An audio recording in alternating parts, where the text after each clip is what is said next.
Rashamba. You look beautiful. You look fantastic. Does that hurt what you're wearing right now, or is it's pain? It hurts me. You have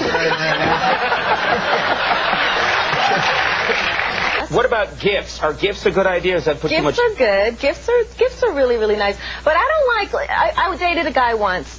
Well, we dated and we broke up. And to get back together, he gave me like this little G-string outfit. You know, like this little. And I was like, wait a minute.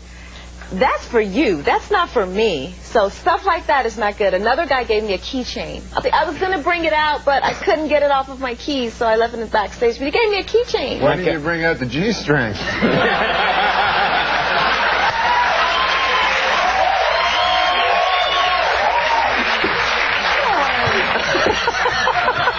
I love that my dirty uncle's here for this tonight. I tell you what you gotta do. You gotta bring out that G-string.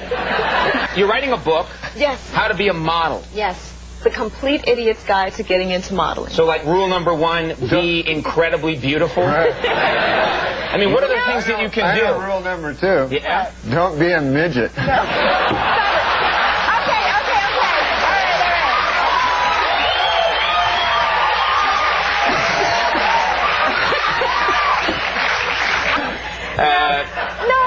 I like guys who appeal to like the little, you know. Wait a minute! Why are you looking at yourself while she's here? Because I'm deathly pale. Let me see. Look, see? You look good. I look like Nosferatu. I love that you're sitting next to Rashamba, who's wearing that, and you're going, oh. I have one question. What is this fascination that guys have with prostitutes? That's all I want to know. Gee, let's think about that. I'll tell you what the fascination is. Go, Norm, go. Instead of going out and spending money on a keychain and a G-string, you spend money on sex. Okay, I'm sorry. I forgot. Anyway. Why you going high? Push me to the side. Let's keep going on and on, and I ain't getting tired. Yeah, you could have crucified all the good inside. You go and call 911. You know, it's so much more informative with you here. You're getting all this stuff that I wouldn't have the nerve to get. We've got children models, elegance models, and we cover all that. And then we cover trends. You would be a trend. Right. Yeah. Okay. Because you're different. But in a good way. I'm getting, I was all happy with the segment and everything, and now I'm all depressed. No, wait. No, because... Norm, bring out midgets one last time. No, because, Little people. Guys, what's up, man? Hi. Yeah, man, it's live. It's Saturday night. You guys have a bunch of twinkly things. They didn't tell me everything before I got out here. They didn't tell me that there would be twinkling things. But I can deal with it. But no, listen. I was, it harkened me back listening to the beautiful speaking, like, you know, because I remember that, you know, it's 8 o'clock, and do you know where your children's at and stuff? And it harkened back to me, because a half hour earlier, I was saying the same thing. I was in the restaurant. I was like, 7:30, man. Anybody know where my pork chop is? You ever try to get a pork chop at this joint? I mean, you guys like pork? You don't like pork? Call yourself Americans? No, listen. I'll tell you something about this restaurant. I don't know about in here if you get special stuff, but where I was eating, I asked for a Coca-Cola because that's my favorite drink, you know. I go, hey, man, can I have a Coca-Cola? And they say, we don't got that. We got Pepsi-Cola. I was like, oh. And this is a new thing that's happening, I've noticed, across the country. I'd like to get to the bottom of it because Coca-Cola is a delicious drink. And oftentimes, you go to a town, you go, hey, man, where do I go to get a Coke? And they're like, yeah, not here, fella. You know? They have their towns that Pepsi has somehow, even though Coke, and people, see, they think in their minds, they think that if your favorite drink in the entire world is Coca-Cola, then your second favorite drink will be Pepsi-Cola, which is flawed reasoning. Actually, if your first favorite drink is Coca-Cola, your least favorite drink is Pepsi-Cola. That's how it works. And you can tell they're kind of ashamed. You got a Coke? They're like, nah, Pepsi. They give you a lot of that. Is that okay? So you go, no, I don't want that. What else you got? You got any other soda? And then when they got the Pepsi, they always have these weird other sodas. They go, oh, yeah, we got different. We got, you like root beer? We got that. And you're like, well, I'm not 8. I don't know. We got Diet Pepsi. What are you even asking me that? I just said. We got Sierra Mist. Oh, I'm glad, man. I'm glad you brought that up. I was going to ask, but I didn't dare, because every time I go, they don't have it. But that's my favorite drink. You go to a restaurant, you go, hey, here's the whitefish. What do you want with that? Got any Sierra Mist? Give me that. What? No Sierra Mist. What kind of hen house horse shit is this? Trying to run a joint here? What kind of business? Honey, get your coat. I'll get the car. I'll bring the car around. You get your coat. No, Sierra Mist. Can you believe these characters? Kind of a.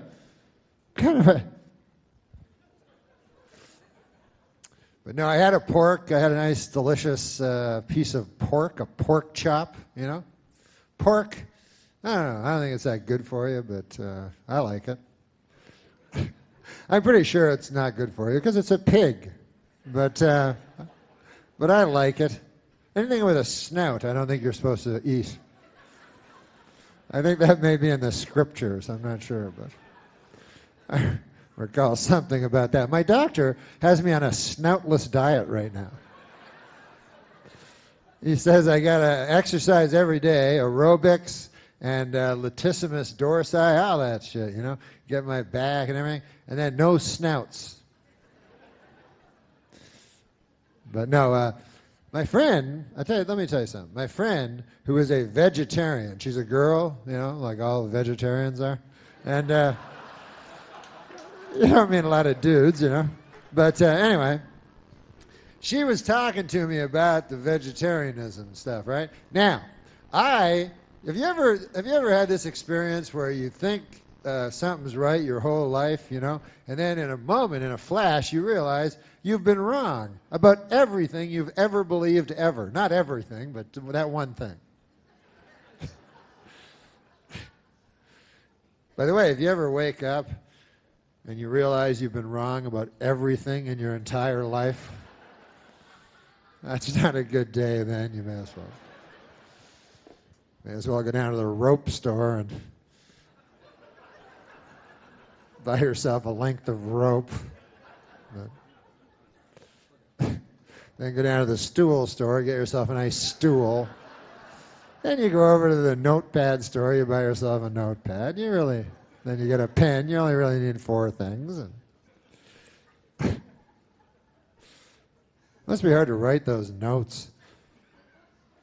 What, I'm supposed to write it on this little thing? Everything that drove me to end my life? I don't know where to start. But anyway, what was I talking about? Oh, yeah, pork. No, because my friend, who's a vegetarian, this girl, she was telling me, we always argue because she's a vegetarian and I am not a vegetarian, and so she has her opinions and I have my opinions, and I realized that her opinions are actually stronger than my opinions. Like she'll say to me, she goes, "You can't eat, animals because they're God's creatures too, you know what I mean? And you shouldn't destroy another creature of our great God just so that you could have a frivolous meal that would not be necessary. You can't extinguish the life of a, and then I go, I like pork. That's my opinion. So that's not a good argument at all. So anyways, the upshot of it is that people can change, thank God, through the glory of God, people can come to changes in life.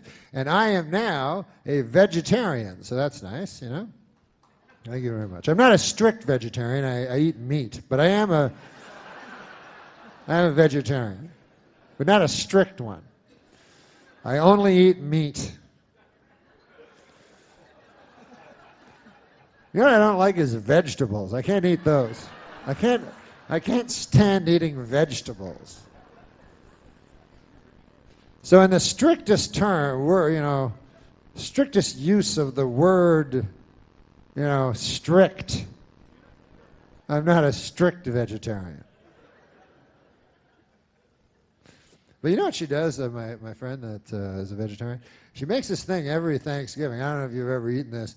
It's called a tofurkey. Tofu. It's an unwieldy word. No one likes to hear it. But it's a turkey, but it's not really a turkey. Sounds like a turkey because it's got a lot of the same letters. But what they do is they take tofu, you see, and then they fashion it into the countenance of a turkey. Which doesn't fool me. And also, I don't understand why she does it on account of she's making it into the thing that she doesn't want to eat in the first place. That seems...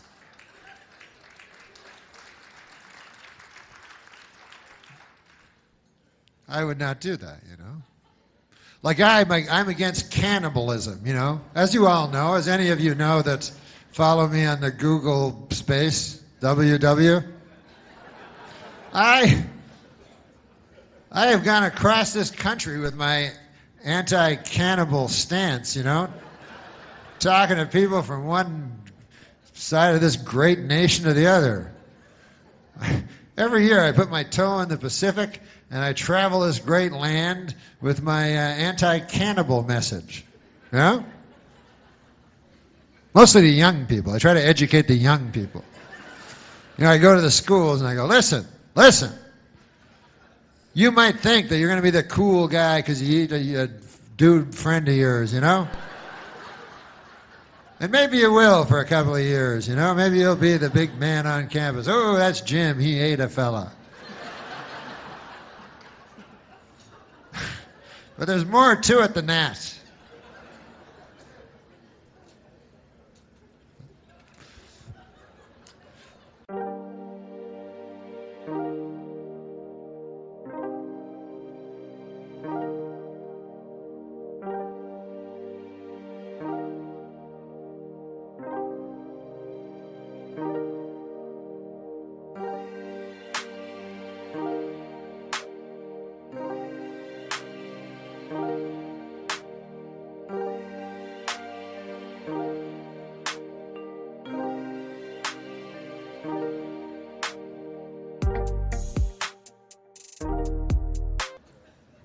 No, I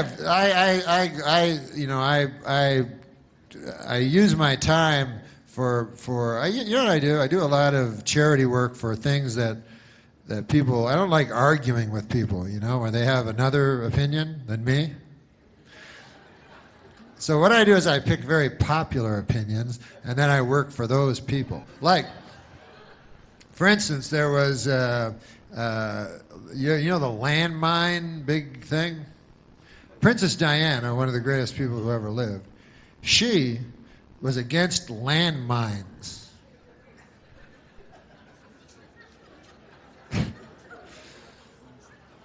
So tragically, she died, before her landmine crusade really got rolling, And of course, it was a terrible tragedy and everything like that.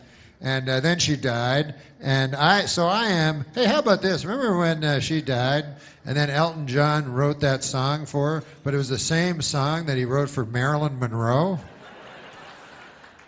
It seems like kind of a jip.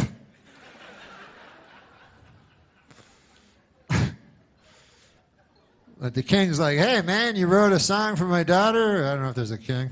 You wrote a song for Princess Diana? Yes. Well, you already? She just died an hour ago. Yeah, I wrote it. I wrote it. And here it is.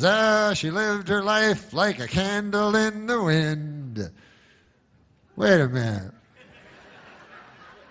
It sounds like that song you wrote about Marilyn Monroe. Well, it's a little bit. Some of the same words. Why'd you do that? Because they're similar when you think about it. Come on. Marilyn Monroe, she was taking crazy drugs and promiscuous, running around. Man, you never knew if she was going to live or die. She's just living her life crazy like a candle in the wind, And Princess Di, she lived in a castle. But, they're sort of the same. They were blonde. I got to go. But anyways, I forgot what I was going to say. Oh, that I am very against landmines. So I will go and I will make, I'll go to protests, and I'll have that big sign that says, no more landmines. Because if you don't know about landmines, hey, you're educating me about stuff tonight. I'll educate you a little about landmines, because there's many different causes, And landmines are terrible. What they are is they put them underneath the earth, and then you step on them, and they blow you up. So I go there, and I protest against them. And what's fun about it is there's very few counter-protesters. There's a couple of guys out there, but clearly these guys are in the pocket of the, big landmine companies in this country. I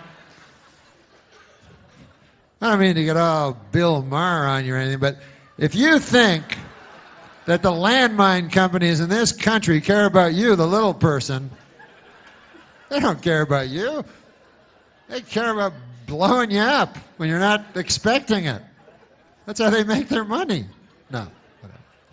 But, no, I was going to say about, she makes this tofu. And what I was going to say was that as a anti-cannibal guy, it would never occur to me to do the same thing as she does with her tofurkey. I would not take all my delicious cheese sandwiches and fashion them into the shape of some old rotting corpse of some dude and then eat that.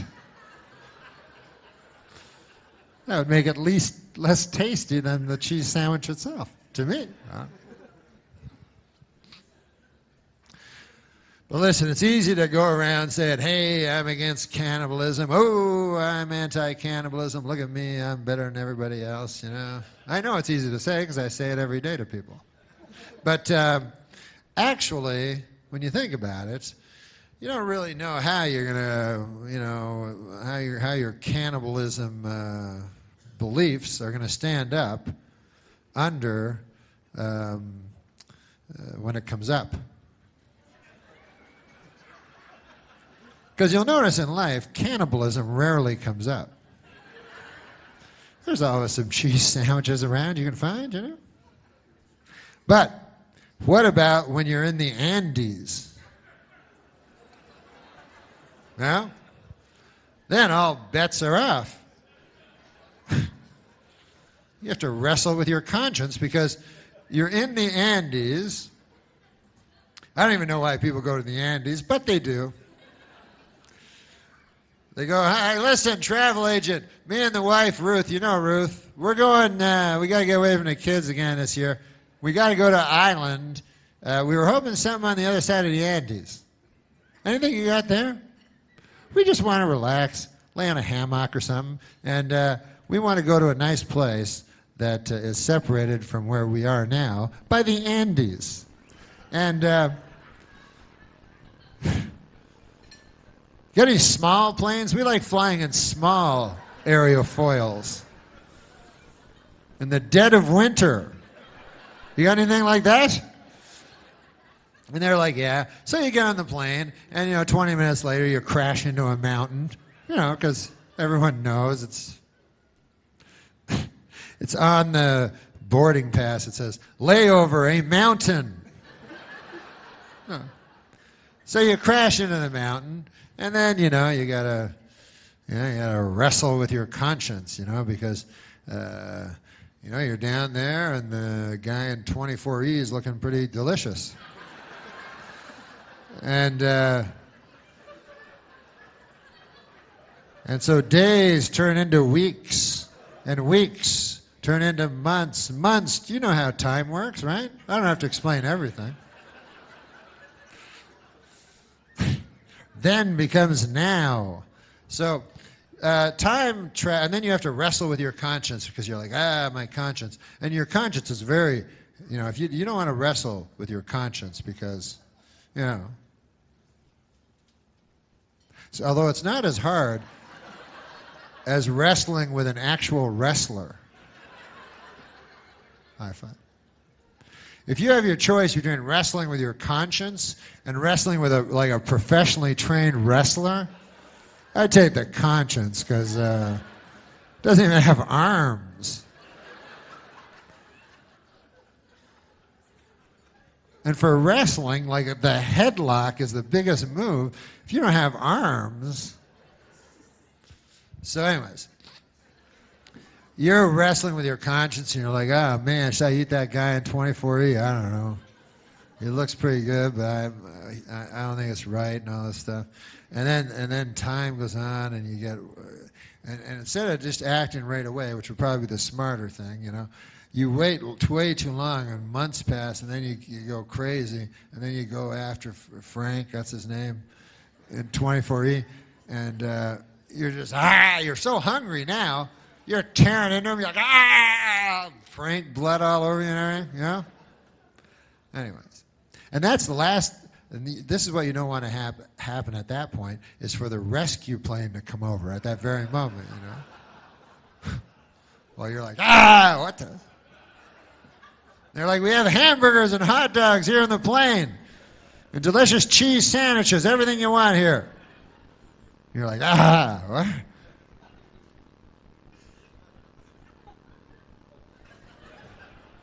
It's a lot of snow. Oh, Lord God. Let me get a drink of this water. You like water? It's better than that Pepsi shit. Ow. Water's good for you. What about guys? You ever just have guys that have their favorite water? They're like, Fiji, that's what I drink. Water, Fiji water. It's the most tasteless, colorless water of all. This one has 0 fat, like I'm a retard. Like I wouldn't be able to detect globules of fat in my water. It's cyanide free.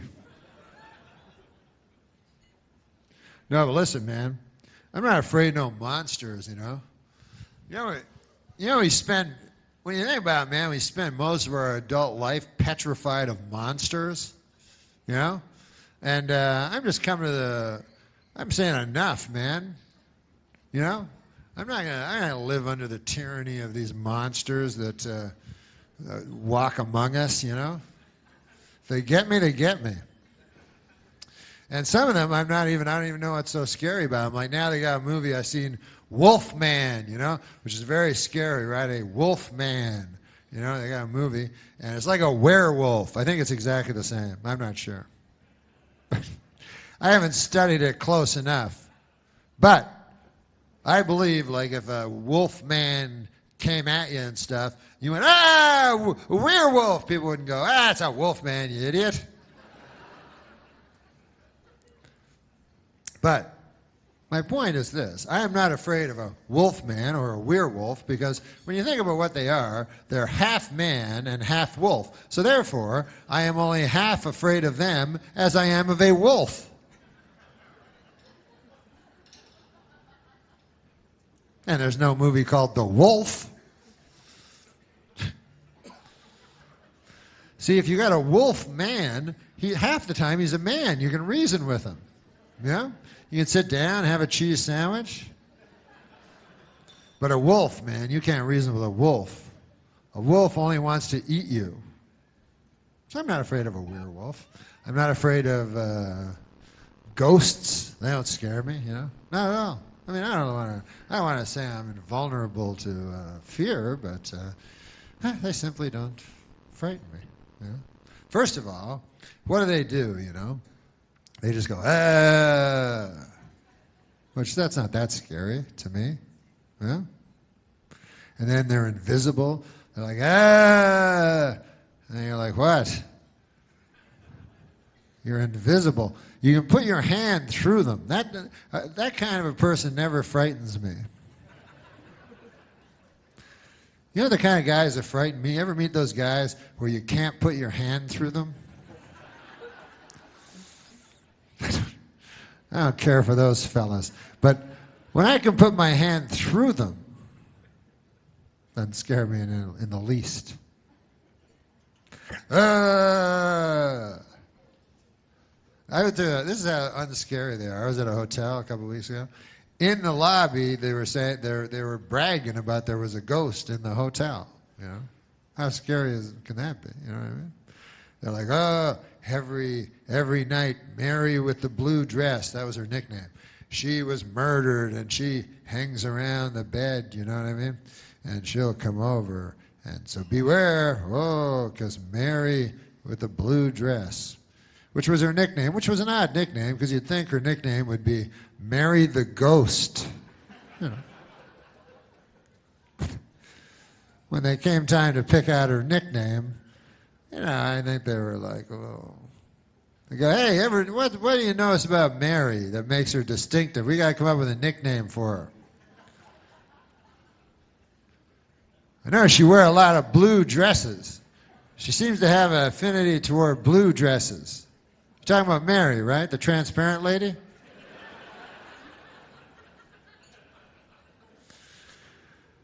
So I would call her Mary the Ghost. And anyways. And all they seem to do is complain, these ghosts. You ever notice that? And I was like, I can't. Everything's wrong. They're never happy or nothing, you know? They're like, something bad happened to me. And if I don't get it cleared up, I have to travel all through the world in pain and sorrow, you know? And then I'm like, well, I do too. What the hell? At least you get to walk through walls and stuff. You get to do cool stuff. I think I'll have some more water. I love water. You know, I used to do news on Saturday Night Live, and sometimes people think I know something about news. That's the funny part, because I don't know anything about news. And, like, I'll watch it on the TV, and I don't know what they're talking about, you know. And but I watch it all the time, you know. I'll turn on the TV, and then they go, welcome, the deficit. And I go, ha, ha, ha. I've heard that word before. Yeah, that's about all I know. But I watch it. You don't have to know about everything, you know. When I was young, you didn't have to know about anything. Now you have to know about everything. Everybody got an opinion and stuff. Yeah. You're supposed to know about every single... One guy asked me a couple weeks ago, he goes, Norm, how do you feel about stem cell research? I was like, me? I tell you what, why don't I go to scientist school for 10 years, and then I'll come back here to this very spot, and I'll tell you what those 3 words mean. I don't know. I don't know. That's mostly my answers. And a lot of people don't know. Like you'll see on if you ever watch the news, you ever see the news? It's on at 6. they show the news, right? And they'll have a question. And a lot of people don't know, just like me. They'll have a question. They'll show a pie chart. So they'll say, does President Barack Obama deficit reduction, question mark, something like that. And then they show a pie chart, so you go, oh, man, that looks like a pie. You get happy. And then they have like it cut up, and they'll say like 47% yes, 48% no, 5% I don't know. So that's like me, There's no shame in that. No shame at all. Well, I phone them every time there's one of those things on CNN, like one of those polls. I phone up. I want to get on that pie chart. I phone up. I go, hello, excuse me. Is this the TV? Yeah, you just asked me a question. I don't know. How the hell am I supposed to know? I didn't even understand most of the words in the question. What's that cost? $1.50? Is that what it said at the start of it? Excellent. All right. I better get on that pie chart. I'll tell you that. I'm not a guy to throw away 12 bits on, on nothing, to tell you be quite honest with you. Nothing. Oh, look at that.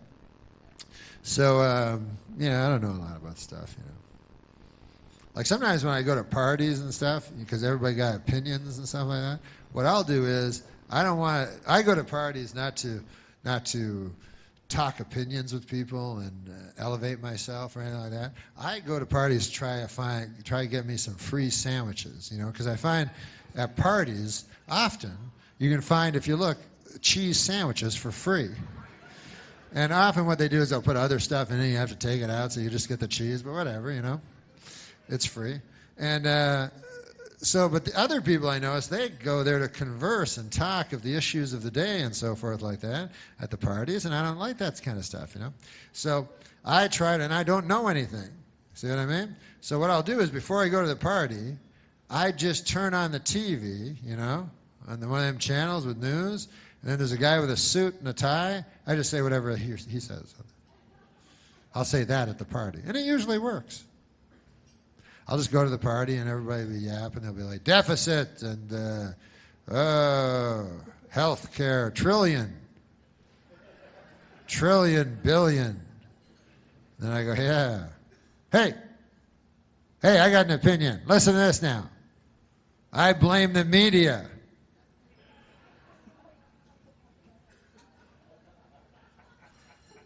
Because the media is not entirely without fault when you think about it. I mean, you can't just completely say that the media is. Anybody seen them sandwiches? A fellow over there was telling me there were sandwiches where they cut the crusts off and they're in triangles. Fellow over there. And he said they had toothpicks with frilly toothpicks in them. None he is. Not a single one he is. All right, fair enough. But I have a thing, I have a thing where I can judge guys that are at my own smartness level. You know what I mean? Because I don't know if you ever got caught talking to a smart guy. You ever have that happen to you? That's not a lot of fun.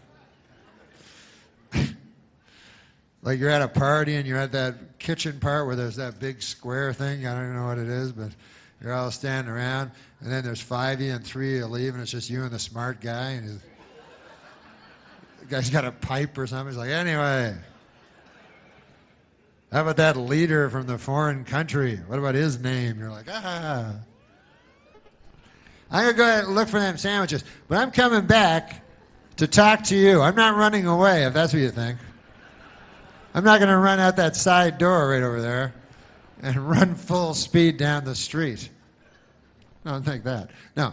So what I do, I have a very good, I can go to my own, you know what I mean? The people that are at my smartness levels. So if I'm in a party, right, I can go right into the party and immediately, like they say gay guys have gaydar, they can sense other gay people.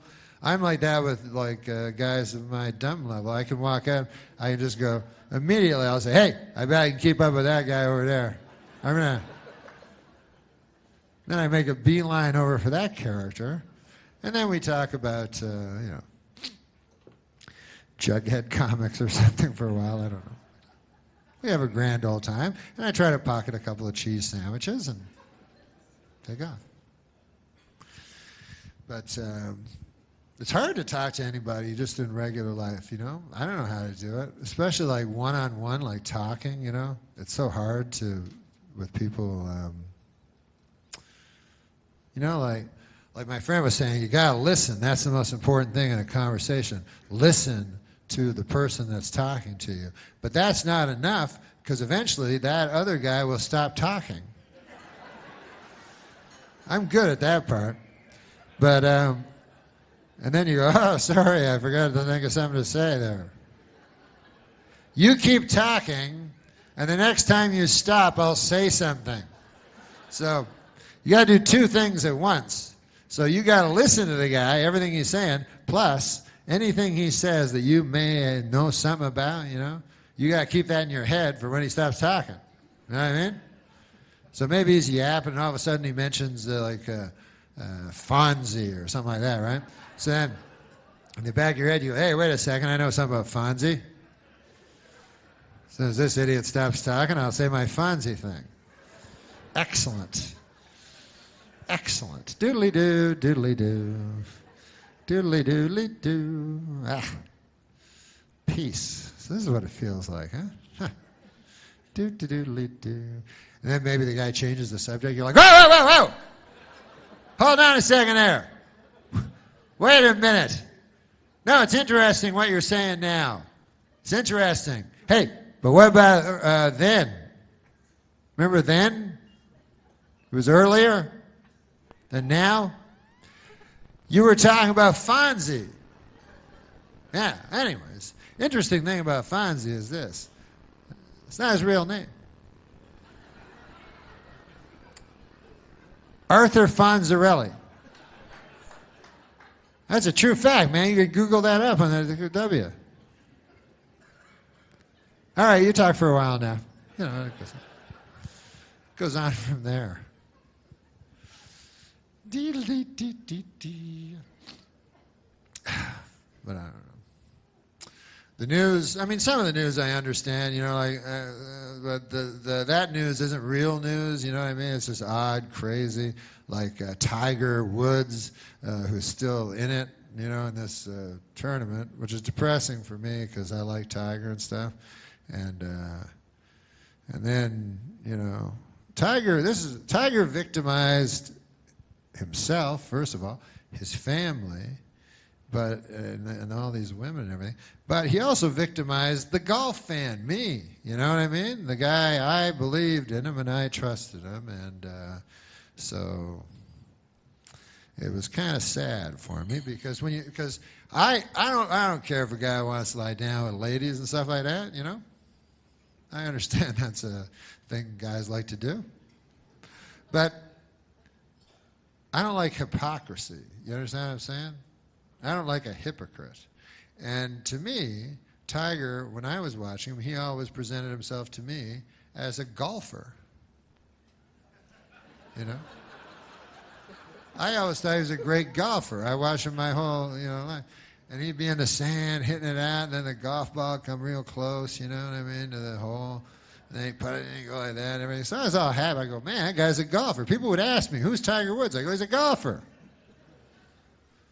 Right? Now, I had no idea he was leading this double life where by day he was a golfer and by night he was laying down with ladies.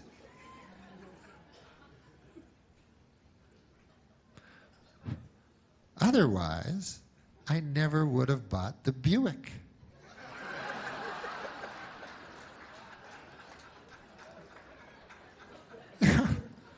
Now I'm driving around a Buick, people snickering at me and stuff,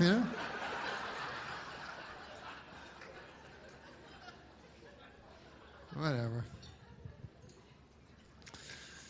No, but he's a sex addict, and that's a hard one. I imagine that's a tough one to kick.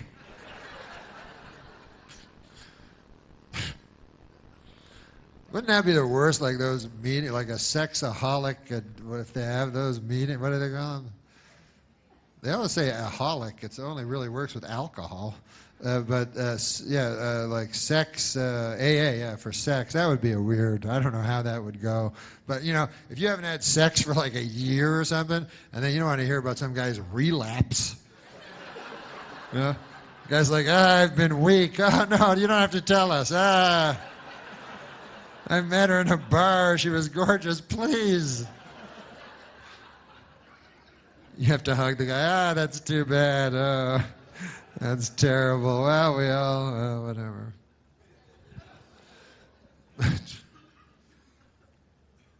But I don't even know if sex, I don't even know if that's a thing. I don't know, It's weird to me because if you're an addict, if you're a heroin addict, you're addicted to heroin. The more heroin you do, the more addicted you are. Booze addict, you're addicted to booze. More booze you do, bigger addict you are, So to me, if you're a sex addict, let's say, sometimes you meet these guys like, hey, man, this guy's 70 years old, and he's been married since he was 20. Still happy, still have a healthy sex life, still has sex with his wife, every week or so, Then wouldn't you think, that guy's a sex addict? He is a sex addict to such a degree that he's willing to have sex with a 70-year-old lady. That's hitting bottom there, If you're going around getting a whole bunch of different ladies, that's not a sex addict. That's just a beautiful lady addict. I don't know what you call that. But if you're willing to just anything at all, just whatever's beside you after 50 years, you're like, I don't even like you anymore, but or whatever they do. Whatever noise they make. But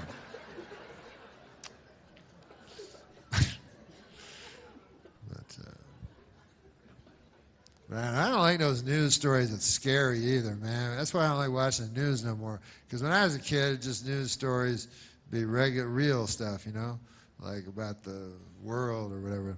But now they'll have little personal stories that have nothing to do with nobody, and they present it as the news, and then you don't want to see them, And I noticed the latest one, they all seem to have, the show will open the news, and there'll be a guy with a suit and a tie, so he's a newsman. And he goes, hey, our top story tonight, a lady has vanished. And you're like, oh yeah? And they go, yes, she's gone. Yeah, oh yeah? Do I know her? No. You never heard of her, but we're going to tell you about her.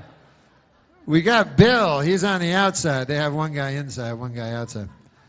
Bill, what's going on? And then Bill's outside. He's like, yeah, the lady vanished. Her name was Janice, and nobody can find her hiding her hair of her car.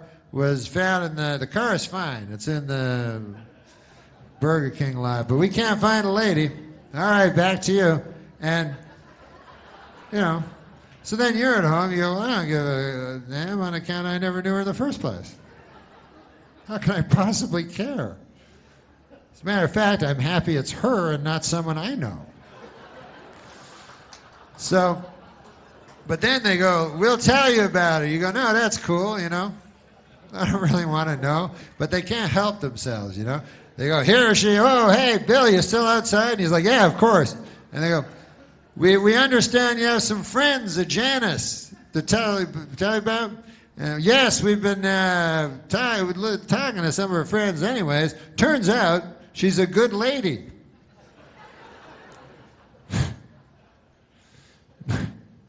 Breaking news, Janice was a good lady.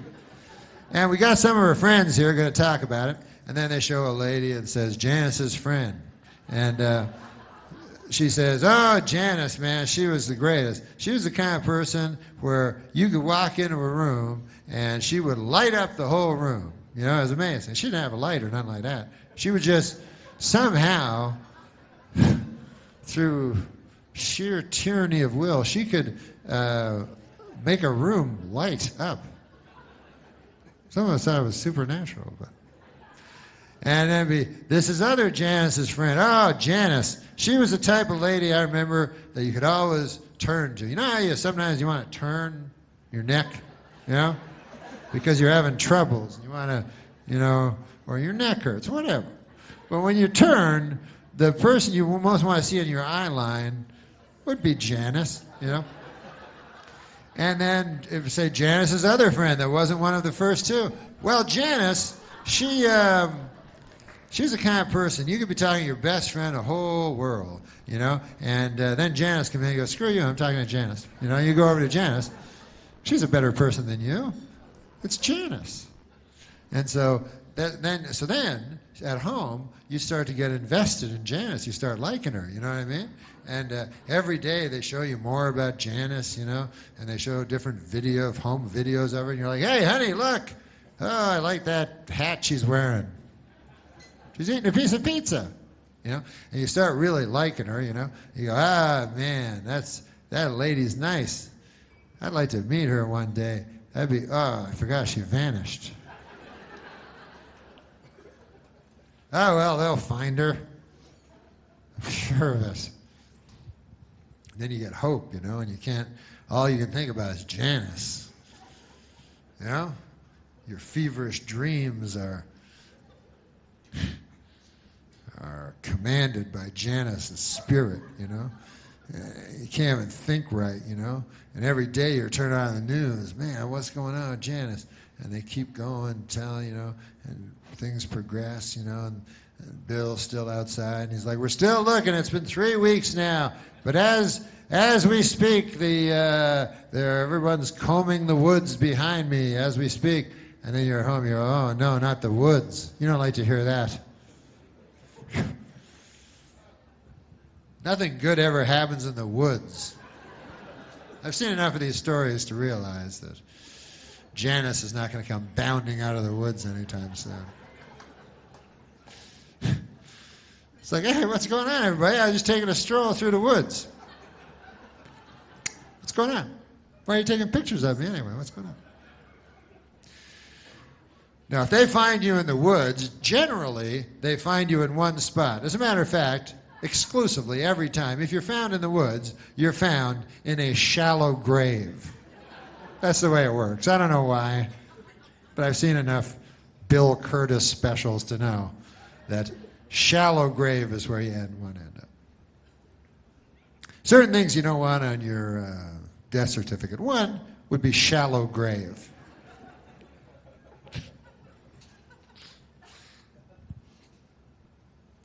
Massive. You wouldn't want to see that on your death certificate, the word massive.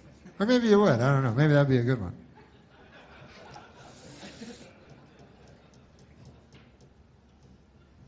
What about complications? That's the one that always confused me. I'm like, what the fuck? You go, "Hey, Doc, would my dad die again?" It's complicated. It's complications. He died from them. Well, how'd that work? You told me it was going to be a simple operation. Yeah, we thought it was. You're not a doctor, are you? It looks simple in the book. But once we cut him open, man, a lot of red stringy stuff in your dad. Very complicated when you get in there, really.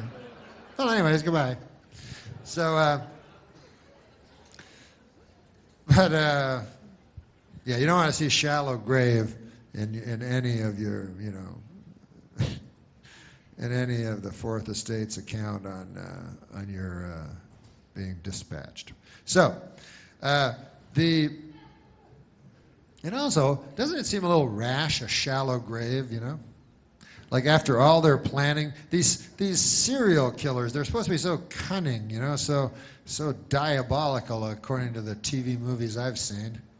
And doesn't it seem a little rash at the end that all of a sudden it's just shallow grave, you know? It's just, wouldn't you think they'd go to a little, yeah? There's like, there you go, a couple of leaves and a twig. That doesn't look like Janice. I don't remember Janice having twigs and leaves all over. Nobody will find her. A Boy Scout ain't going to stumble over her tomorrow morning, I know that much. I'm going home and await the authorities. And then they go home. Now, I would, if I ever did that, and I would never slaughter and kill a woman. I want you to know that. I know I say that now. Who knows? You know. Can't predict the future, but I know there's not a river long enough that does not contain a bend. But I believe right now I would not slaughter a woman. And maybe it's just vanity talking. You know, the scriptures say that man is mostly vanity. But in my vanity, I do not believe I would do it, you know. But if I did do it, if I somehow snapped, because who would ever know, I would plan it out. I'd be very, very careful about it, you know. I would track the lady, you know. Because you know, there's still a stigma, even in today's enlightened society, when you slaughter a lady. So I would track the lady. You understand? I would find out. This is what you got to do. You got to find out her habits. You know, like maybe you go, "Hey man, I know she goes to that cheese sandwich store every day, and when she comes back, she's got a big paper bag of stuff. I bet you ain't there's cheese sandwiches in there." Eh? So then you put that up in your head. Lady likes cheese sandwiches. It's one piece of information. But you take your time, you know. Then you notice, you see another pattern. You go, hey, every Wednesday night, that lady goes down to the gymnasium and plays basketball with other ladies, which is fine nowadays. So, what I would do is I would stand outside of the gym, you know, and she'd come out there all sweaty with a ridiculously tricolored ball, you know, and she'd be finished her game, and then where would I be? I'd be standing at the other side of the parking lot, and in my hand, what do you think would be resting but a cheese sandwich, right? So then she'd go, hey, what's in your hand? I go, what, nothing? She'd go, yeah, there's something in your hand. I go, there's nothing in my hand. I don't know what you're talking about. She'd go, there's something in your hand. I'm not blind. I see something in your hand. I go, there's nothing in my, oh yeah, this. Oh no, it's just a cheese sandwich. What, why, you like them or something? I got a whole bunch in that van over there. Yeah, that craziest looking van you've ever seen in your life. It's right over there. You want to go there? You want to go get some? And by the way, if you ever do this, and I don't think you ever should, you don't have to have cheese sandwiches in the van. You know, unless you're proud of your detailed work or something like that. I don't want you to go, if you're a frugal serial killer, I'm the last that would advise you to throw away all kinds of money on cheese and double the amount on bread, you know? Should bread and cheese cost the exact same amount of money? But anyways, I would plan it out. That's what I'm saying. And then I would take the lady and I would never do this, of course, but I would take the lady in the van to a remote area, you know, where there was a wooden shack that I had constructed, and it was silenced to the point that her screams would just echo off the walls, never to reach civilized ear again. And then I would do whatever it is that they do that gives you that godlike power, and then I would take her to the woods and I would bury her in the deepest grave ever. That would be most of my plan. The grave. Like 2 years before I had selected a victim, I would be working on the grave. I'd get 50, 100-foot grave. As a matter of fact, if I had any sense in my head, as my dad used to say about me, I would start digging the grave now. Just in case, because you never know when you're going to snap, you know.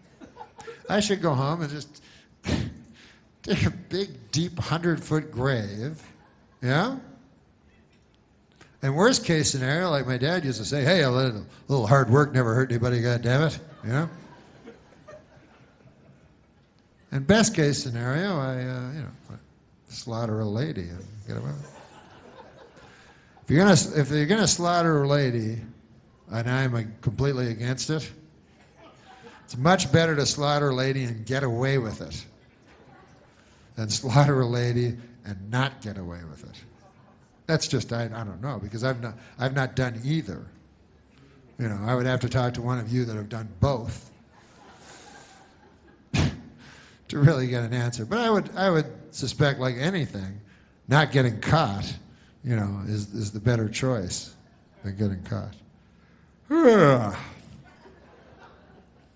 know, it's funny, you know, the things we think we're afraid of, you know,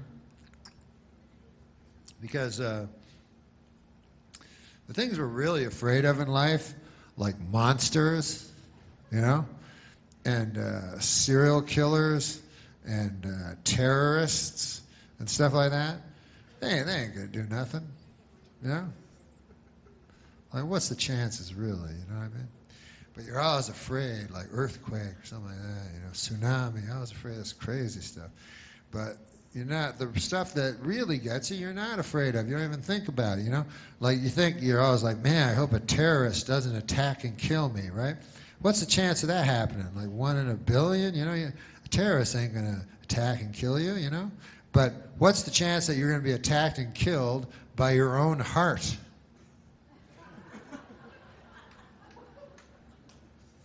At 100%? Yeah, nobody even thinks about that. Nobody even cares about that. Your heart can attack and kill you. And yet people like their hearts, you know. They give you for Valentine's, oh, a heart, ooh. People go, man, that guy's got a big heart. I go, you better fucking watch out on account of I could kill him. Does he know that? That it will attack and kill him when he's not expecting it at all? That's what happened to my dad. His heart attacked and killed him. It was tough. I don't know if you ever loved anybody, but when you love somebody and then their heart attacks and kills them, man, it makes you sad. And my dad, I love more than anybody, and he never saw it coming, you know. He thought his heart was on his own side. He was looking around for terrorists, shit like that. And just one time, boom, his heart got him. He was lying in his bed, and boom, by the time he hit the floor, they say he was dead. And I saw him, I was the second guy after my mom to see him, and I was, oh, blood, it was black. I thought it'd be red. And he was lying there, and I was so sad. It was the most saddest moment ever. And it was too late. He was dead already, you know. And then the people came in the white. They wear white. They're not doctors, but they wear white. And it was too late. And they just try to make you feel better, you know. They just say anything, you know. Like one guy was like, "Don't worry, Norm. He never felt a thing. He died in his sleep." And I was like, "Really? When his heart attacked and killed him?" Because I wake up if my cat walks across my belly. So I don't know if my dad was that sound a sleeper. And another guy said, "Don't worry, Norm, he's in a better place." I said, "He's on the floor. Dead. Earlier, he was alive on the bed with the Tempur-Pedic pillow I got him for Christmas." I'm not a doctor, but I think that's the worst place. But it doesn't matter. It doesn't matter because I have my faith. So as long as I have my faith, you know, I'm all right. As long as you have faith. If you don't have faith, forget it. You're through. But you know, you can have other things, I guess. You guys drink booze. If you don't have faith, like I have faith, you know, I have deep faith. But if I didn't, I think I'd go for booze.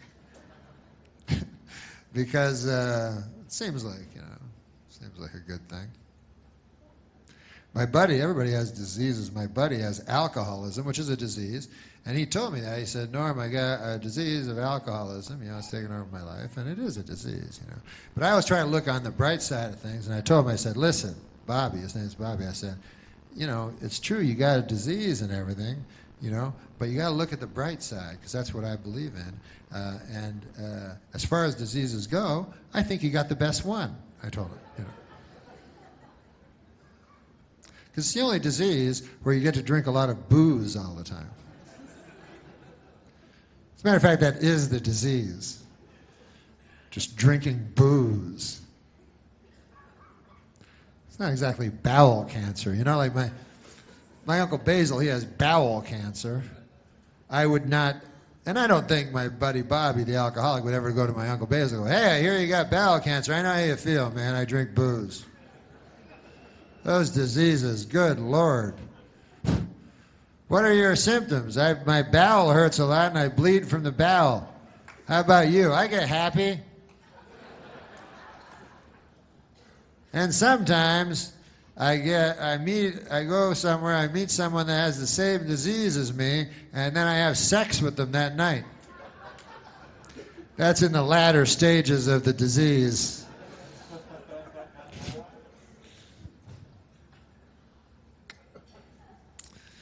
But listen, man, I'm just an old chunk of coal, you know. I'm gonna be a diamond someday. Don't worry about it. It'll happen through the grace of God, you know. You guys like God?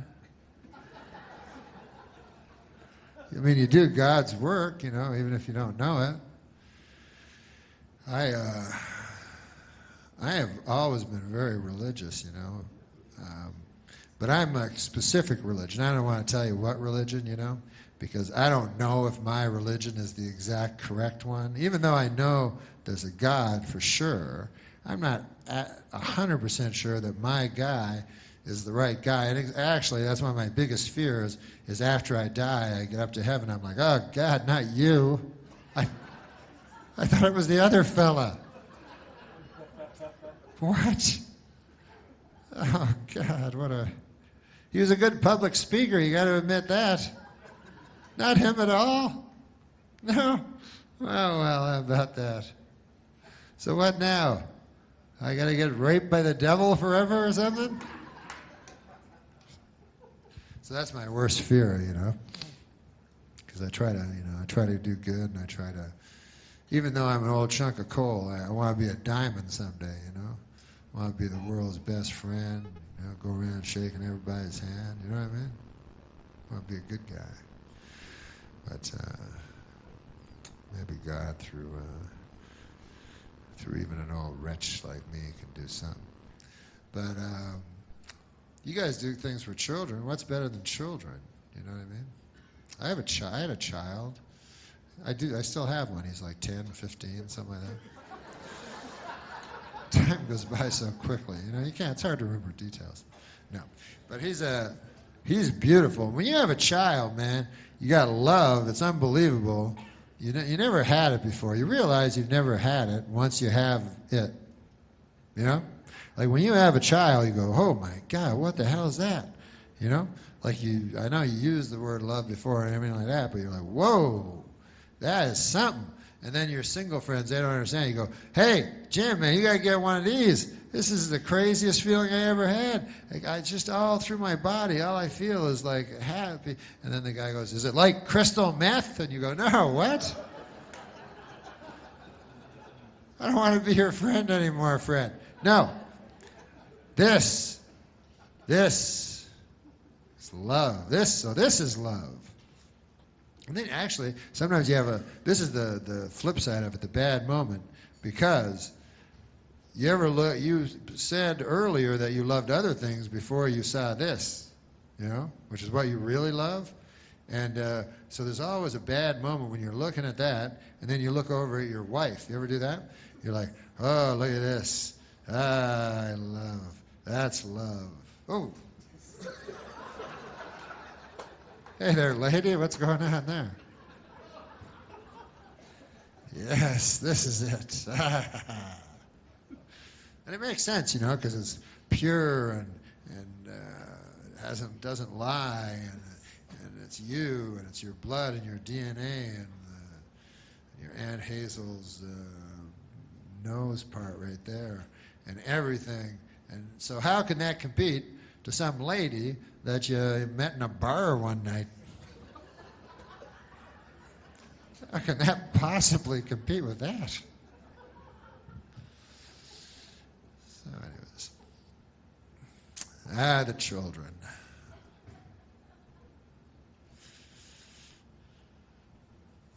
I love children.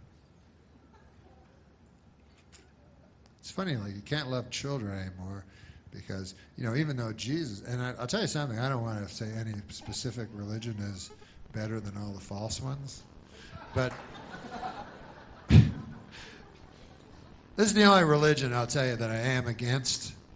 The Church of Satan. Any retard knows that's not the right one. I think even Satan himself admits it. Anyway, you know, so Jesus was, that's one of the only, I think it's the only religion that puts children at the core, you know, of their religion, you know. They love children. So that's good because I love children. But when my child was young, though, it was always worry, you know. I remember when he was really young, and I was worried about everything. I remember one time, like he was only 4 days old or something, I was watching TV, and they had a news story. They said, coming up, a news story on crib death. And then I was like, that's where my kid sleeps. You would think crib death would put a crimp in the sales of cribs. If not, wipe out the entire industry. That's what I would think. You know? A couple of Toyotas go skidding around, all of a sudden they can't sell cars. But the crib industry, incredibly resilient, actually kills children. One of its defects. I'm calling for a full recall of all the cribs that have killed the children. Oh man, I'm thirsty.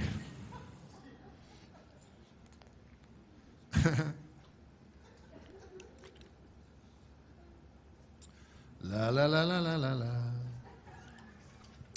So yeah. So I'd probably drink if I wasn't a person of faith, you know. I'd probably drink a lot of booze and stuff like that. That'd be fun. You gotta do something, you know. And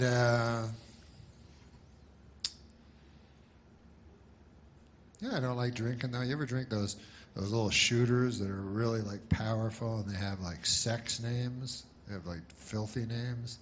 You know what I'm talking about? So they'll have like sex on the beach. You know what I mean? And so I don't know why they name them like that. I guess because people are drunk and they're like, hey, maybe if I drink that will happen to me. But of course, if you have a night of drinking, you're not going to end up having sex on the beach. That's never happened in the history of recorded time. You know? But you know, you're not going to have a shooter bar where you go up and go, yeah, excuse me, can I have a humping a dude I figured was a lady? I swear to God, I thought he was a lady. And also, my friend will have a senseless knife fight. You got one of them? Give him one of them.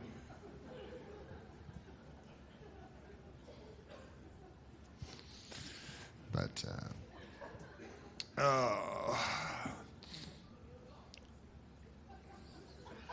you know what? I don't like drinking because I can't drink. I go on the road so often, you know, because I'm a stand-up comic, and I'm also a dangerous drifter.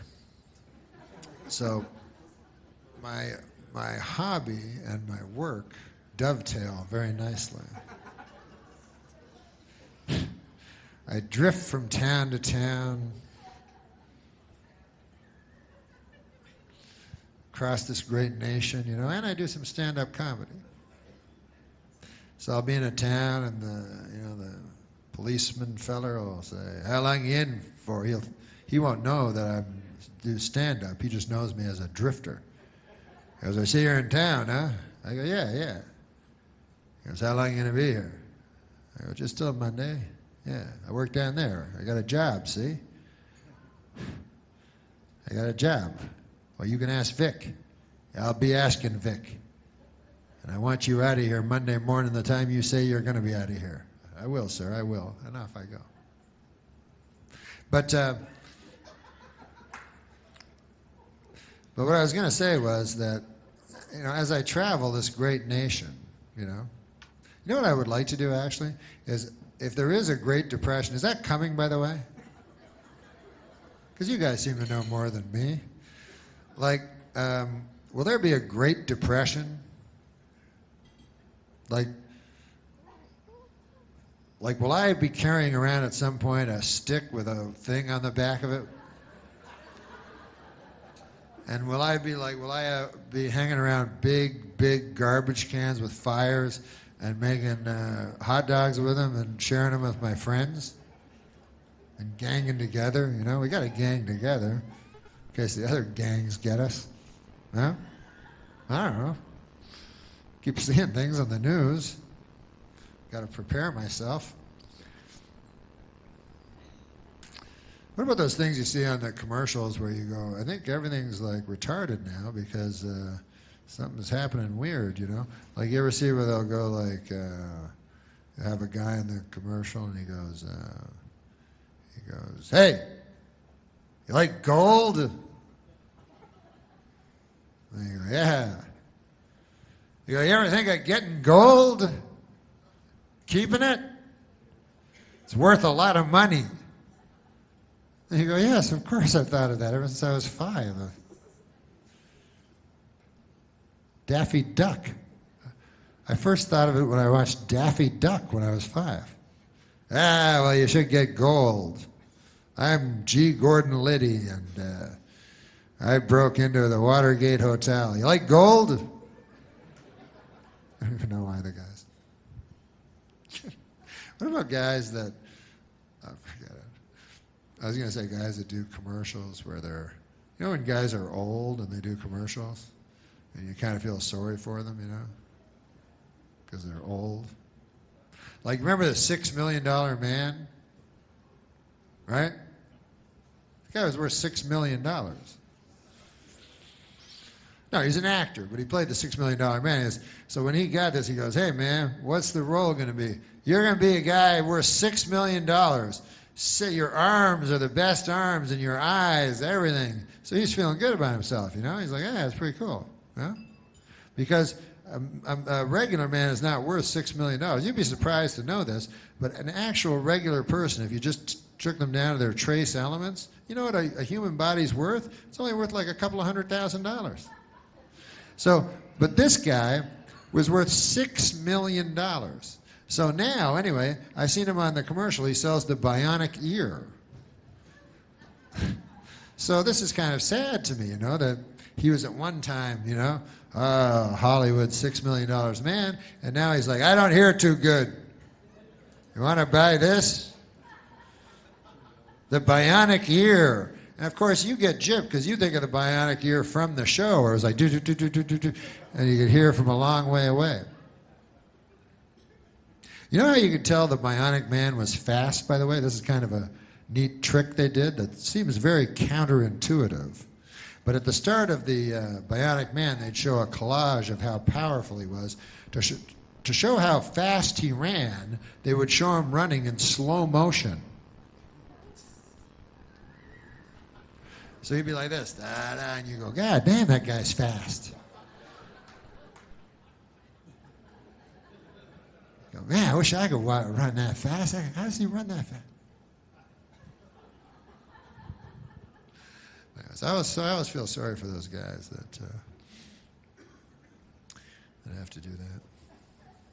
What about those guys that have to do, they get so old, they do those commercials for old guys that can't get insurance and stuff? That's a bad job. Ed McMahon had it for a while, then he died. You know, after that job, generally, you die. But because they pick an actor that's going to die soon, so he can relate to the. But so now it's Alex Trebek or something, but it's always like, and they're trying to get old people, really old people, to get insurance that it appears they shouldn't be entitled to. And so it's always like, hey, have you never been accepted once? Everybody decline you because you're so close to death? Anyways, we want you. I don't know why, but it's costs $2 a year, and we don't make a lot of money, I'll be honest with you. My father started the business, and he was worth $6 billion 6 years ago, and he blew it all with this ridiculous venture. Anyways, so listen, guys, in honor of the children, you know, because, hey, the children are our future, and I believe that. I don't really believe that because they told me that when I was a kid, and it didn't work out. But I will tell you a joke that a kid told me in a sick kid's hospital. He told me this joke, and he promised me to tell you. And he's going to see his Savior before I mine, probably. Who knows? But his joke is this. This is his joke. He goes, it's a funny joke, and then I'll leave you. But you guys have been great. Thank you so much. So here's the joke. The joke is this. A dog walks into a telegram office, Western Union, I'm supposing. And he didn't know. And he said, so the telegram guy goes, hey, what do you want me to write in your telegram? So the dog goes, woof, woof, woof, woof, woof, woof, woof, woof. So the guy writes it down, you see. And then he says to the dog, he goes, hey, dog, I can't help but notice here, there's only 9 words on your telegram, you know. 10 words or less, it's the same price. If you would like, I could add an extra woof, you know. And then the dog goes, but that wouldn't make any sense. Why would I?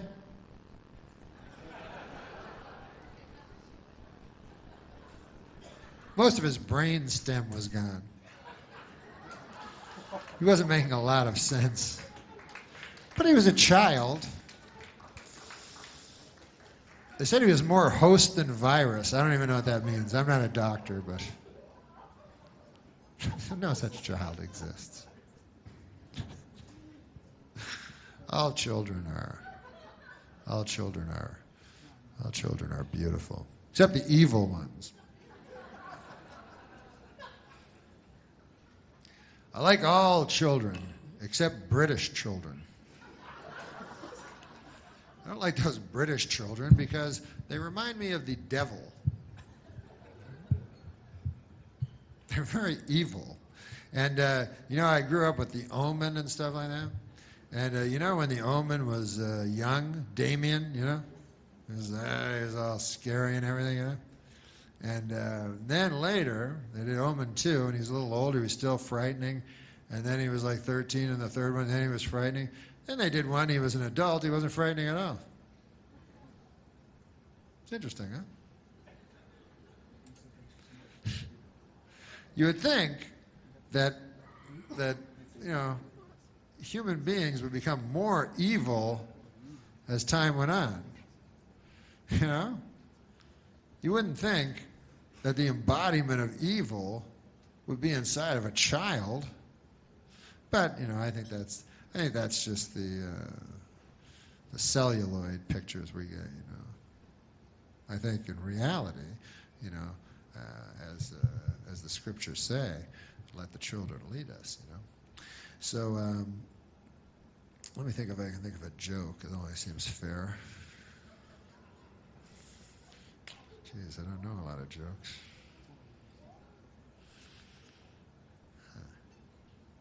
Oh, I know a joke. There was a guy who had a great pig, man. This guy had the greatest pig in the world. And so a guy come to his house and said, man, I hear you got the greatest pig in the world. So the farmer goes, are you kidding? You talking about Bill? The guy goes, I don't know, man. I just heard it was a pig. I didn't know it was a name. He goes, yeah, his name's Bill. Bill the pig. And this pig, man, he's the best. He goes, why do you say that? How come you say that? You got any examples? He goes, I got examples. He goes, last summer, man, he goes, our child fell into the well, and was in the well. We didn't even know, and the pig came running. I was at the back 40 hoeing, and the pig grunted and snorted, and I just got my son out just in time. God bless that pig, The pig had a wooden leg, by the way. I forgot to tell you that part. And so then he goes, yeah, that's interesting, but he's got a wooden leg. He goes, let me tell you more about the pig. He goes, then another time, He goes, that pig saved my life, man. I was under the tractor, and a pig with his own weight pushed up the tractor and hurt his spine. He had disc issues later, but he did it for me on account he loves me. And he goes, well, but still, you only got the wooden leg. Never mind that, the guy says. He says, listen to my stories about the pig. He goes, this pig, well, you know, last summer, the big fire, you heard about the big fire? You never heard about it? It was a big fire. It was a big fire all down the rural Route 20 here, and it hit our house the worst. Anyways, the wife and I are very sound sleepers, and we didn't hear anything. And if it weren't for the pig who hit his snout on the window outside of our bedroom, hit it with such ferocity that it smashed the window open, and we escaped, you know, the black smoke, then we would not be alive today. Why we belong to this pig. This pig, we would not exist without it. It's our most prized possession, if you could even call it that. We love that pig more than anything. And so then the guy said, but I still don't understand. How come it's got a wooden leg? And then the guy says, are you kidding me, man? Have you even been listening to me? You can't eat a great pig like that all at once. You know? You haven't heard a word I've said? What is wrong with you? Hey, folks, you've been great. God bless. Keep up the good work. And may God save your soul.